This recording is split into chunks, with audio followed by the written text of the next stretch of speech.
welcome to a very special edition of the Geeks Who Like Sports Leaderboard interviews. As always, I'm Ray Carcillo in beautiful Los Angeles, California, to my best friend over the entire world in Philadelphia, Pennsylvania, Lee Elias. And today, our special guest joining us from the greater Buffalo area in Buffalo, New York, the general manager of the Buffalo Beauts of the National Women's Hockey League, Nate Oliver. Nate, how are you doing today? Doing great, Ray. Thanks to both you and Lee for having me here this evening. Definitely excited to be here and chat with you guys. Well, we are excited to have you here, sir. For those who don't know, the National Women's Hockey League, of course, is a league that started back in 2015. It's a 6-team women's league, mostly in the northeast area of the country, but it's really starting to get a following. I know I have a lot of friends, a lot of Buffalo transplants who are actually big fans of the Beauts, and they're the ones who actually introduced me to the league. But tell me, Nate, we'll start things off. How did you get involved with the National Women's Hockey League and the Buffalo Beauts specifically? Yeah, for sure. So probably very similar to you guys in that I initially began as a hockey writer. I had my own blog for a number of years called Musings of a Hockey Enthusiast. And as the league got started in its inaugural season, I did a couple of interviews that season. I didn't get credentialed as a full-time writer, but basically if there was a player I was interested in talking to, I made arrangements with the league. And so that first season, I know I interviewed Ludmila Belyakova from the Riveters and, a few other players from the Beauts. But, I've been a women's hockey fan really since I was a teenager, since the 98 Nagano games. That was the first Olympics that had women's hockey. And so Cami Granado. Yep, Cami Granado for sure. I think a lot of people are surprised sometimes when a guy might say that some of his hockey heroes were women growing up, and I certainly had male hockey heroes as well too. But I think back to those years in the late 90s, and so like Jennifer Botterill for Team Canada and Sarah Teeting for United States. Those were AJ Malesko. Those were some of my hockey heroes and what really got me into the women's game. Yeah, I'll follow up with that with this, and we talked about this a little bit before the episode, but you're ahead of your time, and here's why. And we talk about this on my other hockey networks as well, is that you never probably saw it as women's hockey. You just saw it as hockey. The players happened to be women, but that didn't stop you from idolizing and watching and enjoying them. And I think that, especially as a GM in the league now, it's one of the larger messages, and it's one of the messages that gets lost on a lot of fans. And I've heard it all now about the, they're never going to be as big as the NHL. And like, it's tough to break to people. Like, that's not the point at all. The point of the NWHL is not to be the NHL and to bring in, 20,000 fans a night, at least not right now. The point is it's hockey, it's professional hockey. Yes, it happens to be women. But that's why I'm saying you're ahead of your time, because I remember those 98 Olympics. The men did not offer much except broken hotel rooms. It's a story you can read about that if you want to. Anybody listening to this, 98 men's team and the way they crapped the bed, for lack of a better word. But the U.S. women coming to power, something they had never done before, by the way, a lot of people don't realize. Not just because it was the first Olympics, but it was really the first time Team USA for women accomplished that goal. And then it started this rivalry. Obviously, it's lasted for 2 years now. But yeah, I just wanted to say that because you have the exact right view on this. It's obvious why you're a GM in this league with a viewpoint like that, but you were just well ahead of your time. Well, I appreciate you saying that, Lee. And I think, just to further your point, so this summer, obviously we're in the off season right now. My first go around is GM for the Beauts. And I speak with our team coaches pretty much almost daily. And sometimes multiple times a day. But as we're signing players and filling out our roster, it's not like, there's no differentiation between male and female players in that regard, because when it comes down to it, hockey is hockey. So when we're talking about things like what a player can bring to us on the penalty kill or on the power play, we're going to have some meetings coming up, Zoom meetings, just like we're doing now, about defensive zone coverage and our specialty team. So it's not like you say like, well, you do this for women's hockey. No, you do this for hockey. This is the type of player that we're looking for. This is the type of system that we're looking for. And there's really no separation in that regard. It's hockey. Yeah, I'll tell you one more thing. Cool. It's exactly along the lines of this. Is I had the opportunity to work a Connecticut Whale game last season. We talked about this too. I was at Bridgeport Arena, where the Bridgeport Sound Tigers play. And there's two things I remember about this game, and we kind of knew one of them. One of them was when you meet these women and how they prep and how they play, I mean, it's professional, right? They're into it like any other professional athlete I've ever worked with, been around, or even when I played, right? That's number one. Number two, and I'll never forget this, they had a signing after the game, okay? And the entire team, because it was the last game of the season, the entire team came out to sign. And there was a line, every fan in the arena was in line to meet these women. And I'll never forget, and this is so true of minor league sports too, but specifically I remember this with this league, that one of the women was signing an autograph, and the girl that was looking at her had that look of, I want to be a professional hockey player one day. And like, we got a picture of it, her, and the fans' eyes are super wide, and just, you can see she's totally into this moment, because for her, this is real. This is professional, because it is real and professional. But that moment told me everything I need to know. I have a young daughter. That's what I want her to see as well. It's not just the NHL. It's anyone you can idolize with the right message. And that really stuck with me as how powerful this league is becoming, right? And there's a lot of turmoil. Maybe we'll talk about that a little bit later. But the league continues to move on and grow. And like you just said, right, it's amazing that the process is almost exactly the same. It doesn't have to be $1 billion revenue industry to be a professional sports league.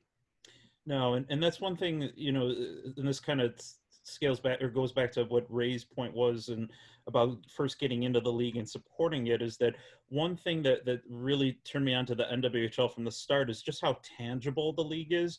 I grew up in the 80s and in the 90s, and with my dad taking me to old Sabres games at the Odd, and I never felt that my hockey heroes in the NHL were tangible, that I had an opportunity to meet them. If you did, you were extremely lucky. With the NWHL, all the players from every team make that effort after each home game to sign autographs for fans, and it's a big long line, and it's cool too in a way to see, and it's actually a beautiful thing how it kind of transcends not just North America, the United States, and Canada, but where all of the players are from. So we have, we have players on the Beauts that are from Slovakia. The Riveters have a player from last season. They had a player from Russia and from Kazakhstan. We have a number of Europeans that are in the league, and even they, they get it. There's really no difference. It's about how you treat other people and help grow this game by being tangible for your fans. Absolutely. Yeah, no, I mean, to your guys' points, I mean, yeah, it just goes back to the fact, especially with the temperature of the world right now, how representation matters and how it's important for everyone to see somebody who kind of looks like them potentially reaching the highest levels of sport. Obviously there's the NWNBA. I know my sister and my cousins growing up, when there was still a professional softball league, they looked to those women as well. And it's just a great thing that what you guys are doing and continuing to do here for just, like you said, just growing the game in general. And again, expanding that audience and making it for everyone, and reminding, letting people that know that there's representation, that there's women can play just as good as the guys, and it comes down to hockey is hockey. And to that point, Ray, one thing, I think a lot of it has to do with the culture that you generate. So I'm very big on that with the players. As I've had discussion with our Beauts players as we sign them, and we have our team Zoom meetings and things like that, because we're doing a lot throughout the course of the summer before we get back to the rink together. But one thing I always say to them is this, and I just think it's so important, is that people might forget what you said to them, people might forget what you showed them, but nobody ever forgets how you made them feel.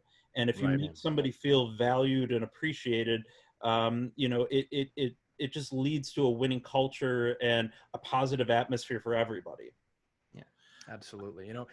Go ahead, Ray. I apologize. No, it just reminds me of like classic sportsisms, right? Where it's where Joe DiMaggio always used to talk about, why I hustle every play because I don't know who's seeing me for the first time. And then of course there's also the thing where the people say, well, don't meet your heroes.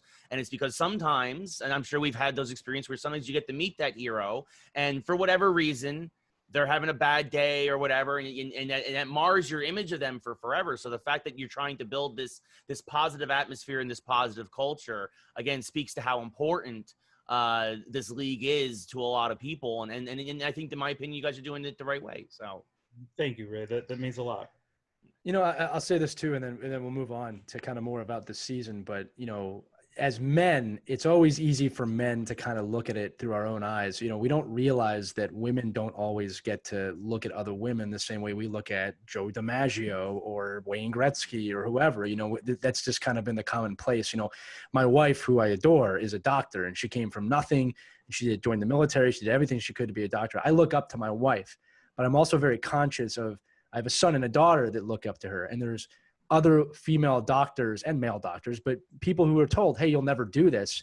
And she's done it, you know, and I'm using it as an example here, but it's the same thing with the players of the NWHL. You know, like, they're professional hockey players, whether you like it or not, no matter how you classify it to anybody listening, they're professional hockey players. And just the idea for women that, hey, I can do this, right? Like, for men, that's more of a common theme. Like, I want to be a pro athlete one day. And again, men have their own issues that we have to deal with as well. But for a woman to see that, for a young girl to see that, or any young boy to see, like, wow, you know, that's a huge, huge deal. And I think that the NWHL, especially in a tumultuous time, has really championed that. Again, with you know, turmoil within women's hockey to begin with. So before we go to that direction, I do want to ask you about Buffalo this year, because Buffalo pretty much runs middle of the pack in the league as of last season. I know that the league shut down, I think, right before the championship game, which I believe was Boston and Minnesota, correct? That's correct. Yeah. So without giving any secrets up, you know, can you tell us a little bit about how you're preparing for this season? You know, you're a new GM. You obviously don't want to be middle of the pack. You know, you want to get up there and fight with the top teams. You know, what's your approach as a GM? How are you planning on accomplishing that? For sure. And, you know, because I've been around the women's game for a while, maybe even especially as my role as a writer, you know, I've had the privilege of interviewing a number of different women who either were playing in the league at the time when I was covering it as a writer, or even ones that were in college, that you know, or overseas in Europe, that maybe I had my eye on.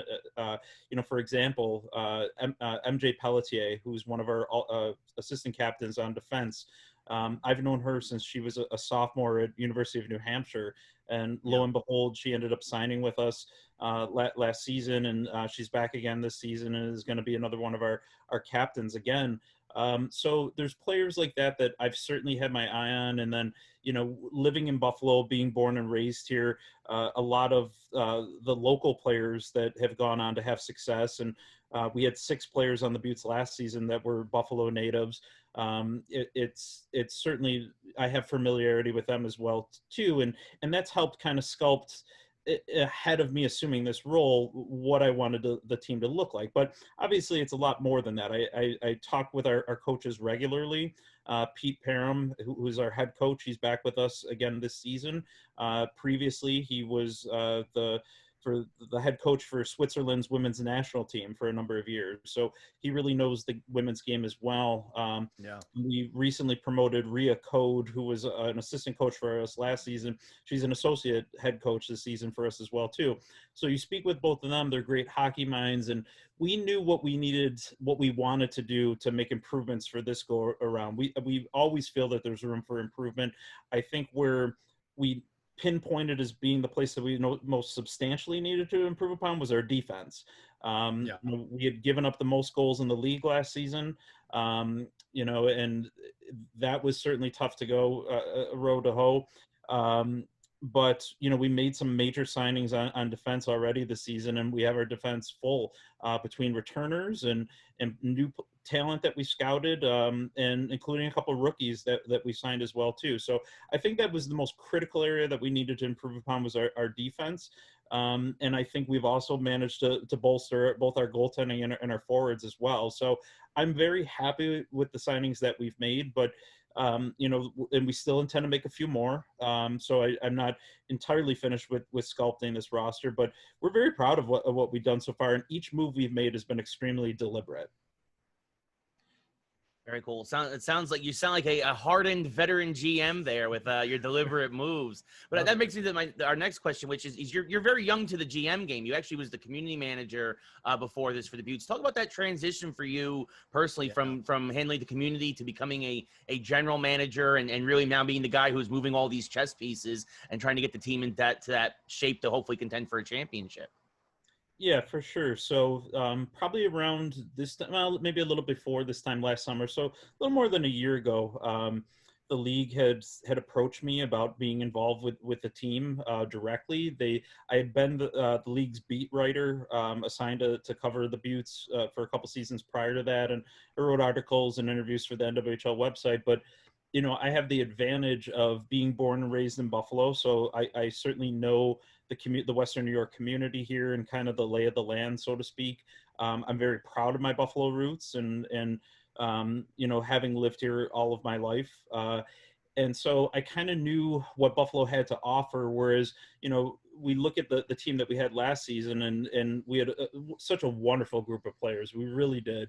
And as I mentioned, 6 of them were from Buffalo, but of the 22 players, if 6 are from Buffalo, all the rest are from abroad. So they really didn't know a whole lot about what this town had to offer. And then same with my predecessor, Mandy Cronin, who was the GM last season.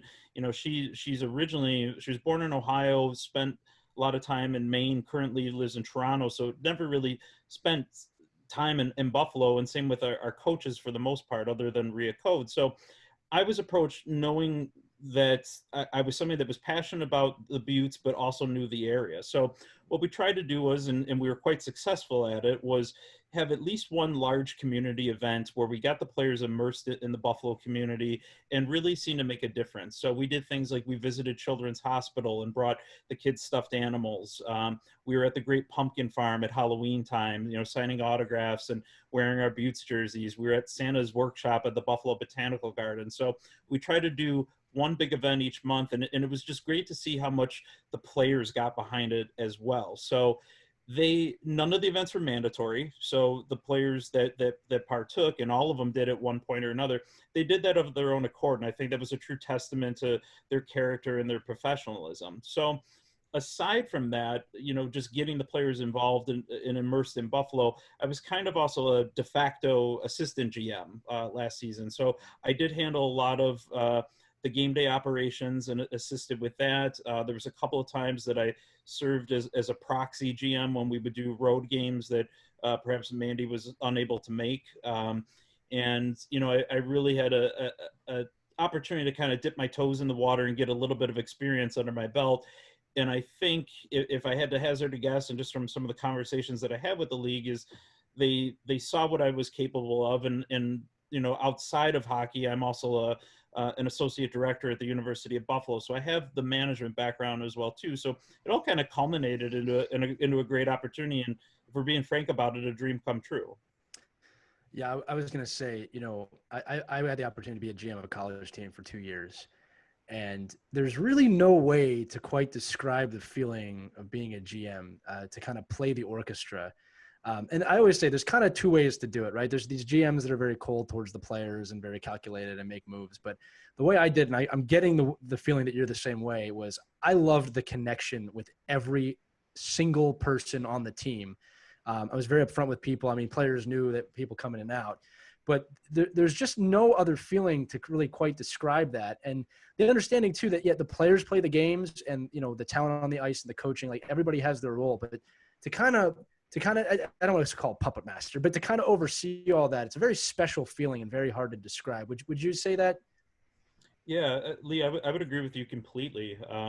It depends on, and you said it best. I mean, there's multiple different ways that you can approach it. But, I said before that I think a lot of it is about how you treat other people. And, like you had said, the connections that you make and all the different pieces of it. So, yeah, I find, and I've said this to our players, that I don't care if you're our top goal scorer or our third string goalie or our 7th D or our equipment manager, our athletic trainer. Each one of those pieces is essential.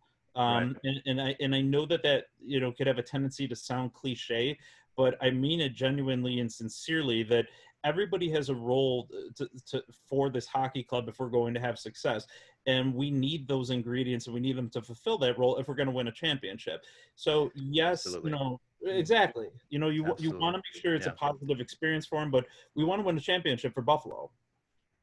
Yeah. And before I jump into the accountability of that and why Buffalo needs a champion, I do want to say, like, every once in a while on these episodes, I'll go a little deeper. And one of the things I love about what you're talking about is you're creating an identity for the team, right? And you're talking about roles, and something that I find, and this is for everybody listening to, whether you're, a low-level employee or the top, creation of roles and understanding your role and knowing that no matter what your role is important is really essential to winning and building a championship culture.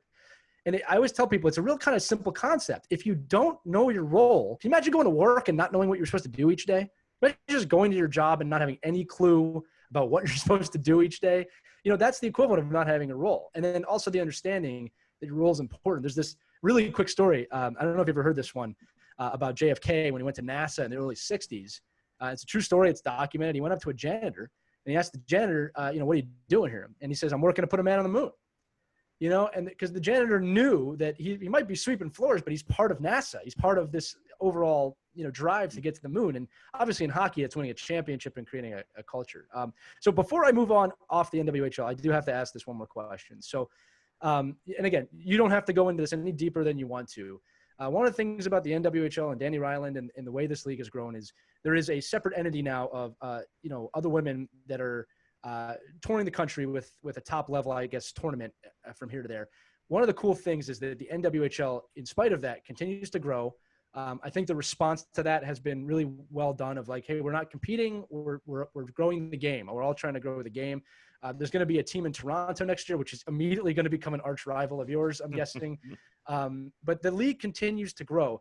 So I have to ask you this as a GM in the NWHL, what is the future now of women's hockey, of the NWHL and everything that's happening? And again, you can go into this as much or as little as you want. I want to respect your stance on this.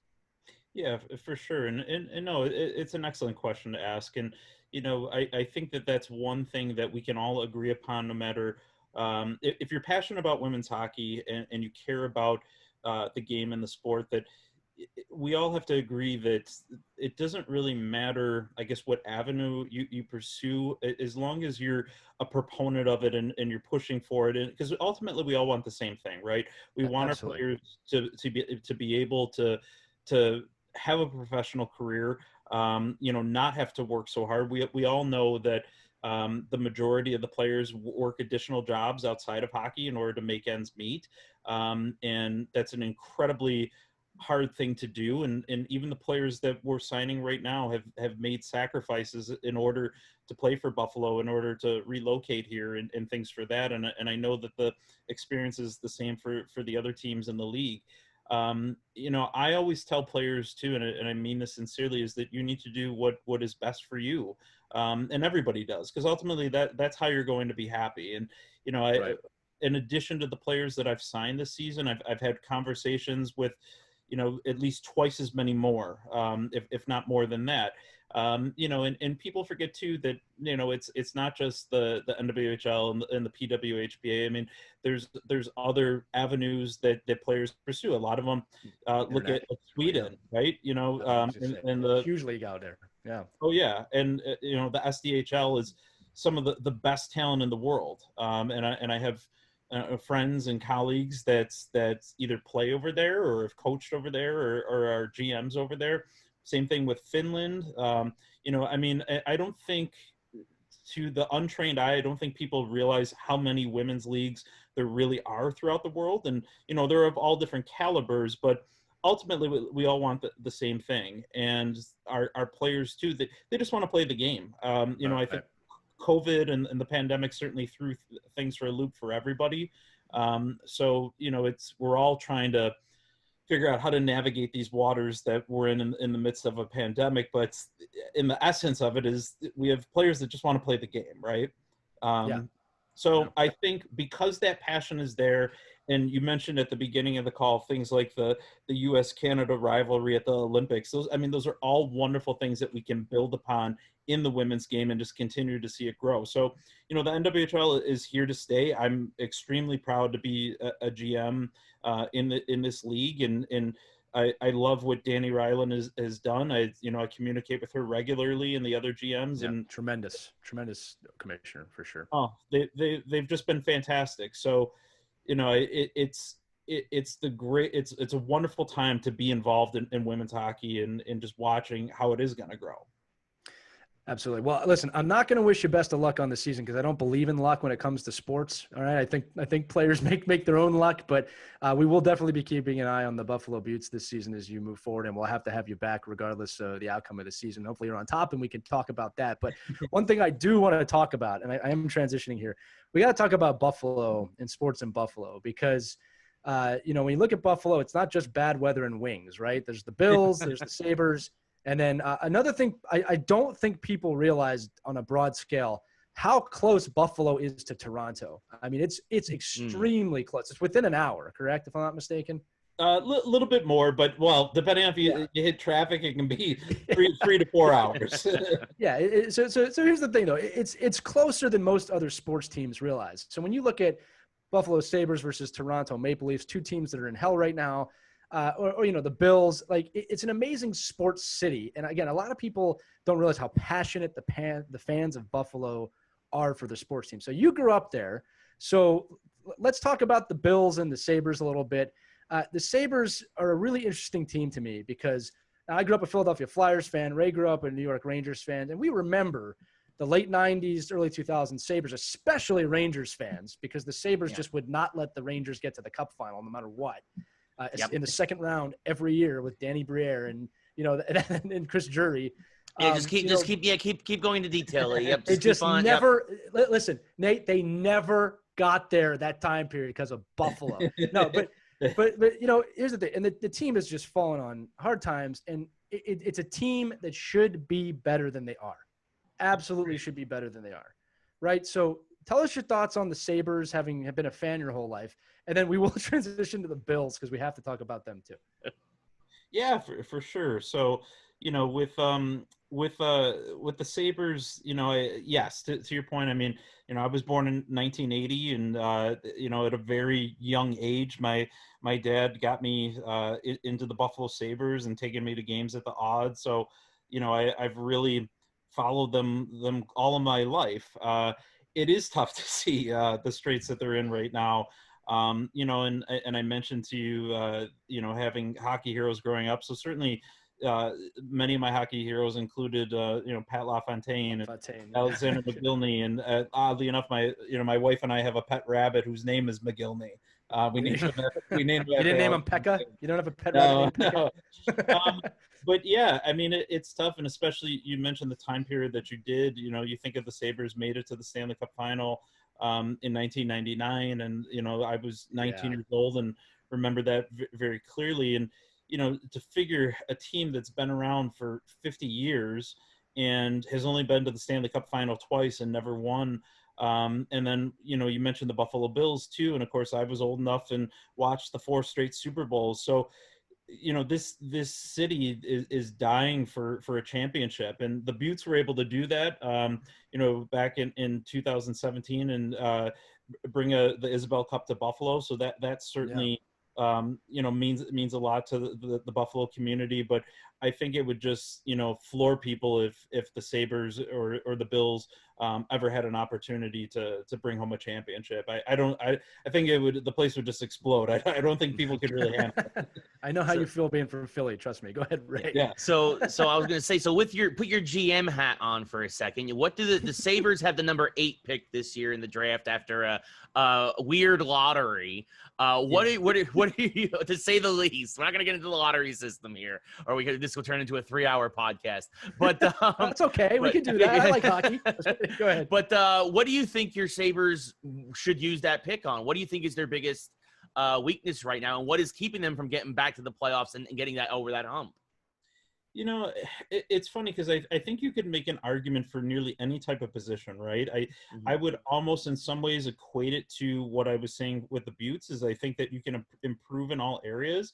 I don't necessarily think that the Sabres would need help up front when you think of the fact that they have Jack Eichel and they have Jeff Skinner, they got Sam Reinhart. I mean, and then certainly the developing players and prospects that we have. So I personally would refrain from trying to improve the offense and maybe go the defensive route. I think, I certainly love Rasmus Dahlin, and, I was fortunate, in my role as a hockey writer. I was credentialed for the NHL Combine. This is actually because of the pandemic, will be the first time that I haven't done the Combine in 3 years. So it was great, when we drafted Darlene, and I think it'd be awesome to sign a defender that could really be kind of a support to him, but somebody that can just like help accentuate his skills, build that defensive zone coverage is what I'm really big on. And who knows? I mean, it'll be only time will tell how high a goaltender goes in the draft. So that's always interesting to see, is who's the first goalie and when do they get selected. But I think if it was me, I would go and pick a blue liner. Yeah, you build from the back out, right? One thing I do have to ask you about the Sabres before we move on is Jack Eichel, and I just want to get your gauge off this, right? Jack Eichel at the end of the season, Sabres was one of the few teams that didn't get to the qualification round this year, but he had this heartbreaking quote moment where after the last game he sat in his uniform for a long time, and he just said, "Big picture sucks." Right. And I know what he means by that, but it made me think, like I said, you're a GM, you've been around the game. Do the Sabres have a culture problem? This is obviously, again, you're not involved in the organization deeply. I'm just asking your thoughts. Is there a culture problem there? Do they have a problem with not having a championship mindset? Keeping in mind that they do have to grow. They are clearly in a rebuild, but as we've talked about, they have a lot of the pieces you need to move forward. They weren't given a gift like the Rangers just were. So again, talking about growing out from the back end, the defense, the goaltending, is it a culture problem, or do fans just need to be patient? Are they going the right direction? And this is a team that's going to be competing in the playoffs sooner than later. Well, I think part of what's really tough is that, and I consider myself one of those fans, is that they have been patient for a very, very long time. Right. And for the longest time, and I remember this growing up as a kid, people would say, well, there's always next year, right?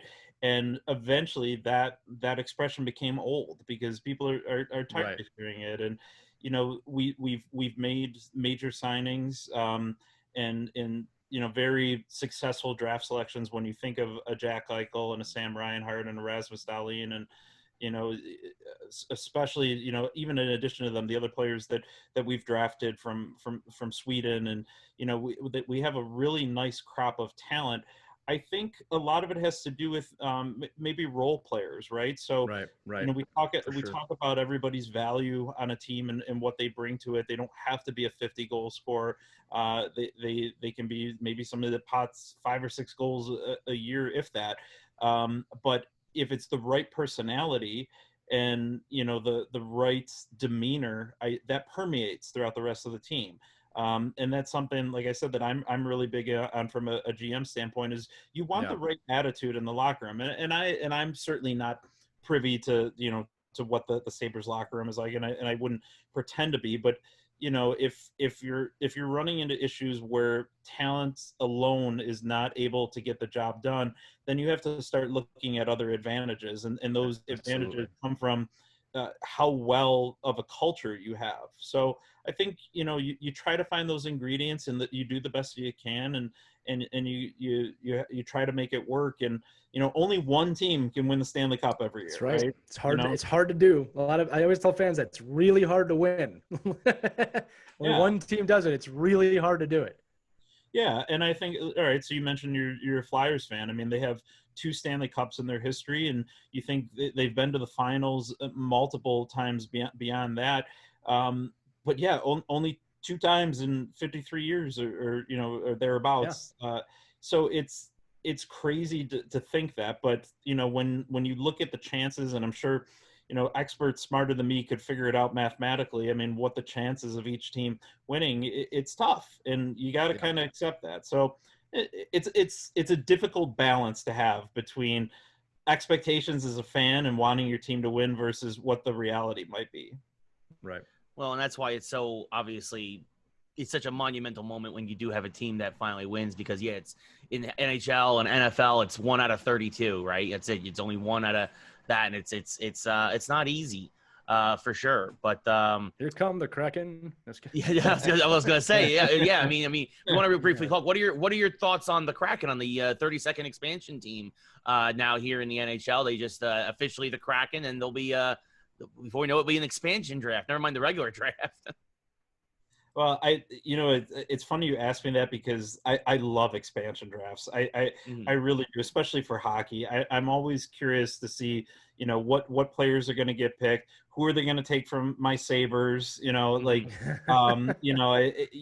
can't help but think about that. And it's always interesting. And I consider myself in a lot of ways a hockey historian. So I like looking back at the old teams, whether, it's the Flyers or the San Jose Sharks or the Nashville Predators. I mean, any of the expansion teams that have joined the league since 1967. And it's always interesting to see who teams have selected. Now, I think Seattle is an amazing market. I think they certainly have long deserved a hockey team. And I think one will really catch fire there, even more than what the Kraken has already. So I'm excited for that. I'm going to try my darndest to make sure that, if the NHL is playing with fans in the seats this coming season, that I get tickets for Sabres versus Kraken. I am proud to say that I was at the very first game that the Sabres ever played against the Mighty Ducks, when they were still the Mighty Ducks of Anaheim. So yeah. I think of things like that, but I love it. I who knows how they'll do? I mean, we look at what Vegas did, right, in their first year in the league. So, amazing. Do we have another repeat of that? Well, I guess we'll wait and see. But it's always exciting for an expansion too. Yeah, there might not be a Marc-Andre Fleury on the market this time around, so we'll see what happens. Probably not. But yeah. But yeah, so speaking of expansion drafts, one of my favorite things to do when I play NHL video games is to expand. Do an expansion draft and draft my own team. But one of the fun things is also going back to an earlier point we were making about how to grow women's hockey. One of the things that helped grow women's basketball was when NBA 2K added the WNBA to their video game. I think that'd be something that could help the NWHL as well. So if EA Sports is listening, you guys might want to add the NWHL and help to grow the sport here in North America, right? That's just a thought I'm throwing out there. But you're a bit of a gamer as well. I know you're a Red Dead Redemption 2 fan. Is that correct? That is true. I really got into that when that came out, and I not to spoiler alert here, but I had a hard time with how that ultimately ends. But I'm certainly I certainly really got into that, and of course I love the NHL games. It's kind of fun for me to see, especially on social media, is that we have a few Beauts fans that like to create their own Beauts team on the NHL game. So, they do the colors of the jersey similar to the Beauts, and they try to copy our roster with, creating different players and stuff like that. So that's always cool to see as well, too. Yeah. So what's harder, GMing a hockey team or fighting that cough in the game? Emotionally, the cough. Emotionally, the cough, especially if you get that invested into that game. Yeah, no spoiler alerts here, but it's gotta, these are the important questions we ask on Geeks Who Like Sports. Yeah, I had a really hard time swallowing that, but well, so but I'm bummed. I mean, I tell people for Red Dead Redemption 2, and again, spoiler alerts, is that you got to remember it's a prequel, right? And what easier way to set things up for the game that technically comes after in the timeline than to unfortunately bump off a few of the technically new characters you introduced in the sequel, or prequel, right? But, so it was have you played the original? Because I'm personally a bigger fan of Red Dead 1 than Red Dead 2. I have not as much as Red Dead 2, but it's so funny that you guys asked me that, because I was thinking like a couple days ago, I really hope they come out with a third one, please. Yeah. just to put me in a good place again. Well, this is the only show where you get to get these questions front and center to get your expert opinion on geekdom. Again, all the interviews you do this year after games, no one's asking you about Red Dead but us. You remember that as you go through this. I would guarantee that that's the case. Yes. Well, and I think in terms of Rockstar, I think they need to they're going to get their 5th port of GTA 5 done first, and then hopefully start working on GTA 6 before Red Dead 3. So come on, guys, come on. We need Vice City back or something. Come on. I love the 80s. Let's do it. Yeah, speed things up a bit here, right? Exactly. But you're also a big comic book fan. I heard you have quite the collection, and that especially when it comes to the Avengers. Tell us a bit more about that. Yeah, so I would say, if you guys haven't picked up on it by now already, I'm very much an old soul, and you know, I collected comic books, you know, especially during my teenage years, right? But I'm a longtime fan of the Avengers. I'm very proud to say that I own a very early Avengers #5 from 1963 Nice. that I'm pretty proud of, and I have a number of, you know, other 60s comics from, you know, Fantastic Four and you know, Amazing Spider-Man and the real classic ones. I just think that there's no beating those, especially if you look at the artwork and the storylines, and that's generated so much of what we see now in terms of film and television shows. I mean, Stan Lee was just an absolute genius, and a lot of those folks, you know, for DC Comics as well too. Just those early years, I think have just set the stage for what has become of the entertainment industry and society in a lot of ways. So I really, you know, take a big passion. I have a deep passion for those old comics like that, and I'm very proud of my collection. So yeah, thanks for asking. Yeah, You know, one thing I do want to bring up here is, and we've talked about this, all three of us are writers in some form. And what's funny about it is all of us have written kind of nonfiction type things, whether it's blogging or reporting or books, right? And I would say this, that, you know, of my publications, like the nonfiction's kind of my dinner, and I enjoy dinner, but boy, do I love dessert, and dessert is fiction. I love it. I write it for fun. You know what I mean? Like that's something, if I could eat dessert all the time, I would, right? And one of the things about those early Stan Lee years and the comics of the era you're talking about is the stories are really rich. Okay. And some of them are a little fluff, right? But they're really rich. In fact, and we joke about this all the time. I mean, they're richer than DC in a lot of ways, DC Comics, not knocking DC, but that's just why the MCU DC didn't get with the times until about the 70s, and when Denny O'Neil, rest in peace, kind of took things over a bit there. But sorry, tangent. No, you're this again. It's okay on the show. That's what we were saying. We have these like nerd moments today. We're like, no, but this is the platform to have these nerd moments. No, I don't mind. Yeah. So as someone as a fan of the classic Avengers, we should get your thoughts on the MCU and the films now that are obviously the mainstay for the franchise. So number one, obviously, without giving any spoilers away, what do you believe to be the biggest contrast between, you know, the early Avengers comics and the movies, and are you happy with the direction of the movies? Because again, they've for the most part followed the canon with a core of a character, but they have taken plenty of liberties with the storytelling. Obviously, Civil War, again, not giving anything away. The comic book of Civil War ends dramatically different than the film Civil War. You know what I mean? For multiple reasons. So, as someone who's got the context of time on the Avengers, you know, how do you view the Avengers of today within the MCU? Yeah, I actually think so. I normally I would say I have a hard time with films that are generated after a book, because, you know, I think anytime when you read something, you form in your own head what characters should look like and what scenery looks like and things like that.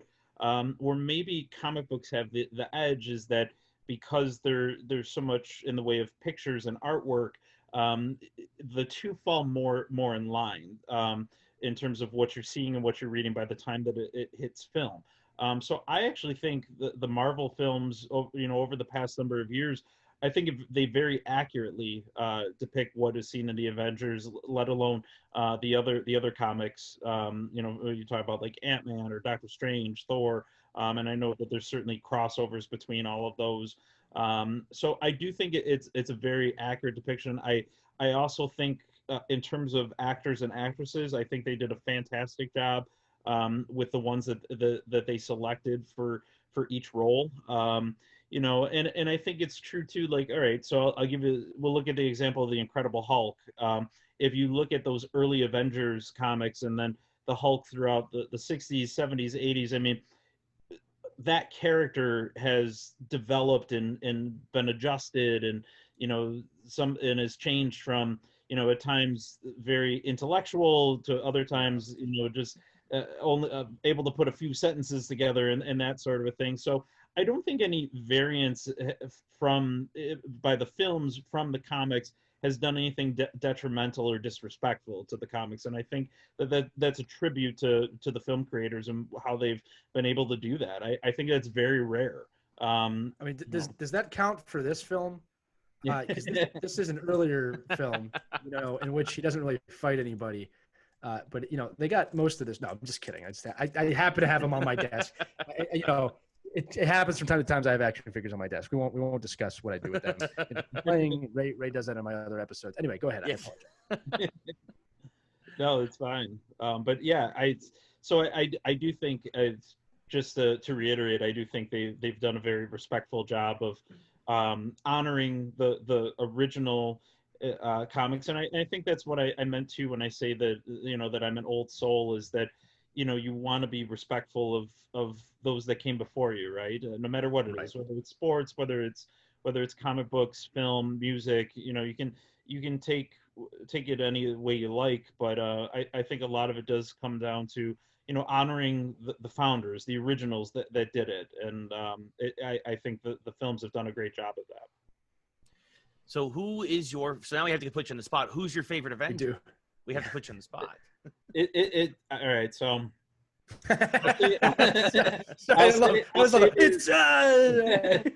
I'll say the Incredible Hulk, but there was a period of time where I was really into Ant-Man, and I think Ant-Man, it's funny because I think he became more popular when the films came out.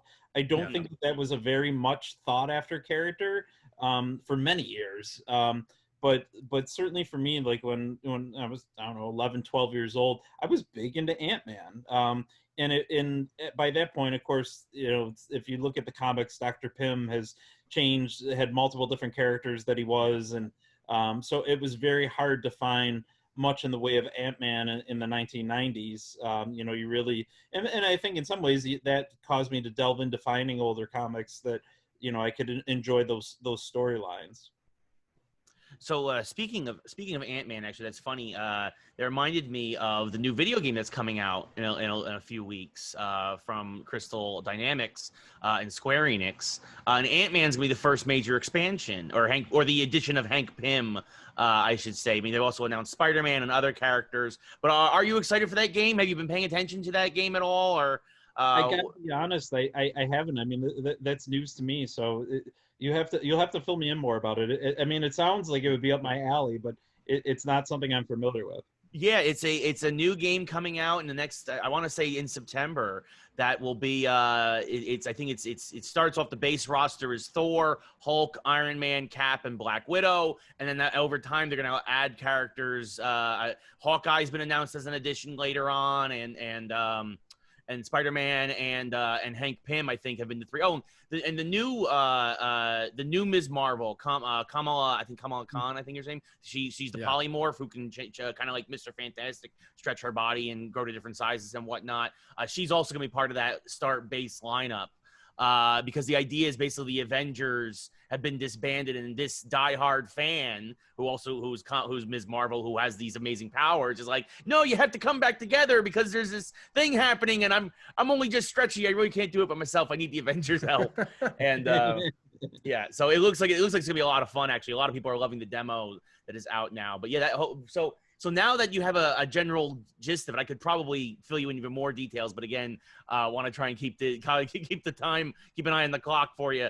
What are your thoughts? Are you excited about the Avengers video game? What do you think? Yeah, I would definitely say, yeah. Like I kind of knew it was going to be that way when you started to explain it, but it does sound like it'd be right up my alley. And having said that, I think that's one of the things. In some ways, I can even kind of tie it into what we were talking about, the NWHL, is that the tangibility of it, right? So you read these comics, especially if you started reading as a kid, and as much as you kind of hope and wish and dream that there could be some reality to it, that to be in that world, to experience those things. And I think video games as well as film enables you to do that. So, Mhm. for brief periods, and even with Red Dead 2, I think you get into it, and you find a little bit of yourself in there, right? Mhm. And we all find characters that we can relate to and tie it to. And when you get the opportunity to play them in a video game, and it kind of takes on a life of its own, so to speak. So it's special. It's fun. So yeah, I'll definitely have to check it out. Yeah. There you go, Square Enix. I did you a favor. I just sold another copy of your game. I'm doing your job for you. Uh, but no, that's awesome. Yeah, I think it'll be a lot of fun for a lot of folks. But we talked earlier about community, and we talked about fans. We're still talking about comics here. A couple of weeks, actually, just after this airs, DC's doing a big thing called Fandom. Their DC Fandom, where they're doing all their, basically, instead of having their panels at Comic-Con, because Comic-Con obviously has been canceled, or they had an online version of it that didn't do as well because of COVID. They're doing their own thing on August 23rd.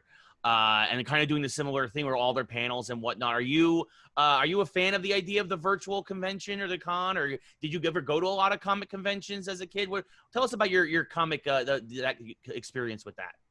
So I haven't gone to a lot, but the good thing is that in Buffalo, there's really, over the years, there's been two big conventions. Nickel City Con is what they call it, because Buffalo, well, that's one of our nicknames, is the Nickel City. And then also, you mentioned the proximity to Toronto. A metropolis like that certainly attracts those types of conventions. And then even in Niagara Falls, not so much on the U.S. side, but Niagara Falls is about 20 minutes from Buffalo. It's a real quick, easy drive to. But on the Canadian side, Niagara Falls, Ontario, there's always a big Comic-Con convention up there. So I haven't attended a lot, but I've certainly gone to them. I think, credit to Zoom, that something like this, just how we're sitting here and conversing, it's certainly it's a wonderful tool that I was leery of at first, especially I think everybody that does their very first Zoom meeting, you gotta kind of like learn the ropes and, the controls and, and everything like that. And we've all had, we've accidentally muted ourselves or cut our video off or something like that. But I was gonna say, I'm still learning. So it's, yeah, so you think about things like New that. world. But yeah, it is a new world. It's certainly a virtual world, but I do think it's an excellent tool that we've been able to utilize. I mean, certainly, I'll bring it back to the Beauts for an instant. We've been having regular meetings with our players and our coaching staff, and we use Zoom all the time. And it's great, especially for many of our newer players whom I haven't met in person yet. Certainly have had phone calls and Zoom meetings with them and swapped emails and whatnot, text messages, but it's great to be able to see people's body language, their facial expressions, hear their voice. I mean, that's all part of culture as well too. Right. Those connections that you're able to make with other people. So it's a beautiful tool in the fact that you can see each other for that. It's the next best thing to being there in person. But you can also read a person's body language, hear their voice, and you get to know them. And then I guess it makes it that much more special and maybe that much more easier to do when you finally get to meet the person in person. So same thing for Comic-Con conventions. Although it's not the ideal situation for everybody, it's the next best thing. And as we're all having to do right now, you got to make do with what you have available. Yeah, and innovate, right? Like that's the other thing too, is one of the things I talk to, and again, as a GM of a sports team, this is something you already know, but it's like, I hear so many people, well, when things go back to the way they were, well, that's, I have to tell people that's not realistic that things are ever going to go back to the way they were, because we have to move forward from this, not completely, right? Yeah. Yeah, it's going to be different. Like there's not going to be a scenario where we just forget that this ever happened. You know what I mean? And the advent of new technologies and innovations within technology and how we're utilizing technology is going to change. I can tell you right now that just the general workforce of the world is going to be largely more remote now than it's ever been, because we're finding out people can work from home and some people actually do it more efficiently. Some people don't. All right. Now, obviously in your line of work, you can't play games at home. So they're going to have to show up at some point. But speaking of transitions, right, we pride ourselves on transitions here and innovation. One more topic I did want to jump on, because we have it for a few minutes, is you shared with us some of your the type of music that you like. Okay. Mhm. Now, to be fair, you do say that you'll listen to anything, but you're just like me and the fan and Ray, fan of classic rock. I'm looking here at some of the things we got sent: the Beatles, Rolling Stones, Sex Pistols, Moody Blues, Mamas and the Papas, 90s alternative, and 1960s garage band. So I'm not knocking on any specific artist today, and I don't like to be one of those people that's always just like, oh God, music sucks today. But music sucks today, and I really got to ask your opinion because, like, here's the thing: is that music and the bands that you like. And this is really the question, okay? The bands that you mentioned there were voices in a time when we needed voices. Right. And it doesn't even matter what side of an issue anybody is on. The voices were there. Music served a purpose. It taught us things. It inspired us. It motivated us, made us feel, right? It was something there. I believe that is just largely missing now and probably has been for about 10 years. A lot of people try and blame pop and like say, well, Britney Spears and the NSYNC and the Backstreet Boys. I guess this is 20 years ago now. But when they rose to power, it really killed things. And I said, look, pop has been around forever. Right? So it's not pop's fault. Right? It's just, where are the musical voices that we need right now? Where are the bands, especially during the pandemic? And again, the thing that kills me, and again, not to go on a rant here, but it's like, they're not coming out with hits right now because it's not financially beneficial for the record companies to do it right now. Right? Right. Where are the voices? And, do you even reference the bands of the past? Because like one of the things about the Beatles, for example, or even the Rolling Stones is, when you listen to a Beatles song when you're 10 and you listen to it when you're 20 and 30 and 40, it has a different meaning. It can be the same song, but it's a different song, right? So I want to know, like, just your stance on music today and, why you love those bands of that time period. Well, I think you answered it completely, and I would say that I agree with your standpoint on music and how it is right now, and I don't blame pop either. Like you said, pop music has always been around. I think what is lacking this day and age is that you are missing those voices that had meaning behind the songs and were able to reach people and really get you to think. I think if you think of any of the groups that I mentioned, whether it's the Beatles or even the Sex Pistols, I was just gonna say, especially Johnny Rotten. Yeah. You think about, he's a very opinionated person, and I'm not saying that people need to do that, but it's certainly, there was depth to music, and you're right, and musical tastes do change over the years. The Beatles, like you said, is a perfect example. My favorite Beatles songs when I was 13 are certainly not my same favorite now that I'm 40. It certainly changes, and I think and there are definitely artists out there that are the Bob Dylans of their generation, the John Lennons of their generation, or the Johnny Rottens. They do exist. I don't know how commercially successful they would be, is maybe the way to put it. I think those groups that we named and those musicians that we named, they were able to find that balance, in that they could put words together, lyrics together, and music together that had a lot of meaning and a lot of depth to it, but also tended to have a sound that was catchy or appealed to the ears, even if somebody wasn't able to get the depth that they went with the music. It was still something that was pleasing to listen to. So it requires certainly multiple levels of talent in order to do that. I'm very picky about what concerts I go to this day and age, especially when we're going to be able to go back to concerts. I've seen the concerts that I have gone to have been mostly older groups, and I don't go into abundance. So I feel very proud that I have seen David Bowie in concert. I have seen Tom Petty in concert. Artists that have passed away like that, and then ones that are still kicking and getting the job done. I've seen the Moody Blues in concert, and I think it's great that we still have those folks around, and they're not going to be here forever. And I think especially, you mentioned you have young kids, and and I know I have a lot of friends that have young kids as well too. Now's the time, while those artists are still alive and still viable, is to introduce them to that type of music. And you never know. I mean, music for me has certainly been life changing, and I think it is for everybody who properly appreciates it. So I guess I hope I'm answering your question, but I think in a roundabout way, that those are kind of my thoughts on it. I'll tell you two quick things for especially our younger listeners. You're talking about Johnny Rotten a minute ago. One of my memories of Johnny Rotten is being on the River Thames in England, singing, I am the Antichrist at Parliament, at the Queen. You know what I mean? Like that was a voice. People thought he was crazy at the time. But no, I think that's a phenomenal answer. And like you said, especially to introduce it to the younger generation. And again, I do want to reiterate this. Like, this is not a shot at rap or techno or any type of music, EDM. Like, people love what they love. I'm just saying the voices of that time period, the singer-songwriter, before it was, as you said, commercialized to the point where, the strong voices today are probably there. They're just being silenced. Yeah. Or they're on a SoundCloud account somewhere that I've never seen.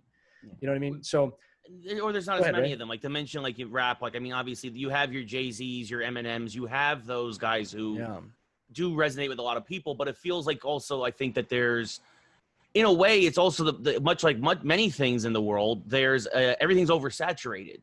So it's harder, like you said, to everybody now can buy a microphone, can mix their own stuff, put it out on SoundCloud or YouTube or whatever, and you don't know who's going to catch and who's going to become popular, or put it on TikTok and suddenly become a star, and that's the next big hit.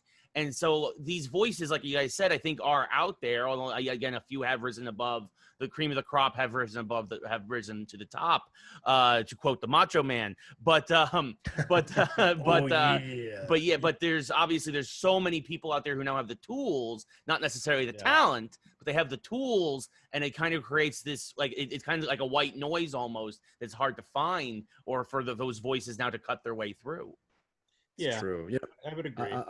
I'll tell you really funny, and then we'll get to the last part of this. But I remember when I was in school, my audio teacher, who's a good friend of mine, but I remember he said very literally, well, like, real life doesn't have a soundtrack.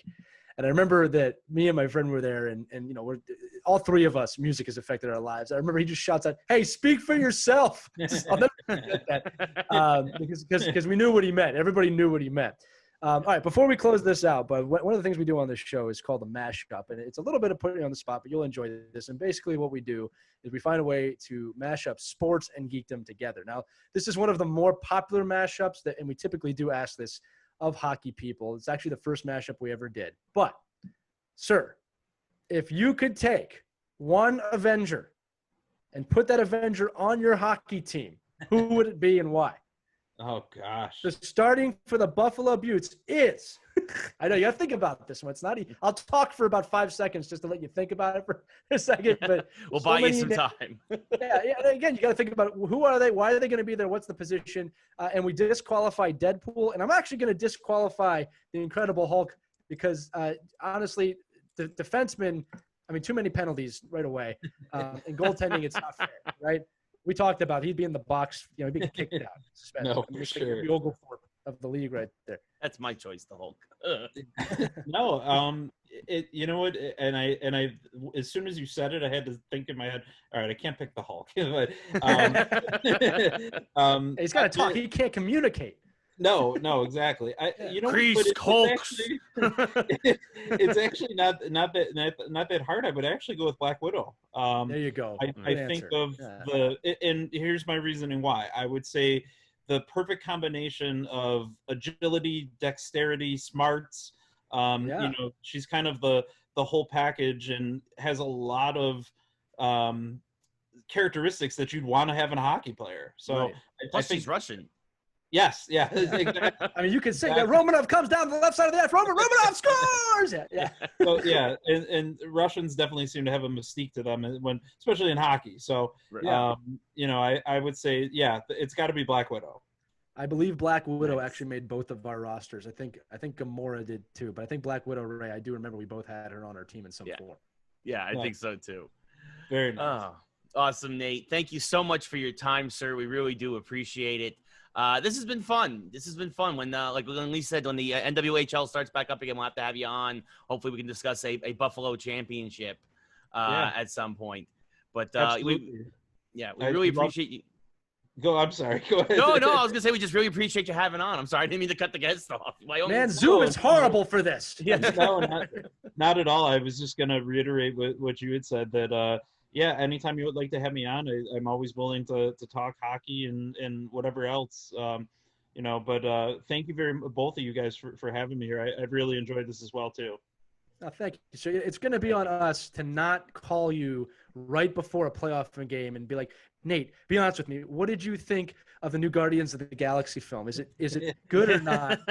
Like, well, listen, Lee, we got a game going on here. But I know, but did you see what happened? We won't do that. I promise. All right. That's fair enough. Awesome. Well, Nate, thank you again for your time. We really do appreciate it. Again, everybody be sure to follow us, of course, on iTunes, the Facebook group, Spotify, and wherever else you hear podcasts. And be sure to keep an eye out for the Buffalo Beauts in this upcoming season in the NWHL. But until next time, this has been another edition of the Geeks Who Like Sports Leaderboard interviews. Thank you, everybody. Good night.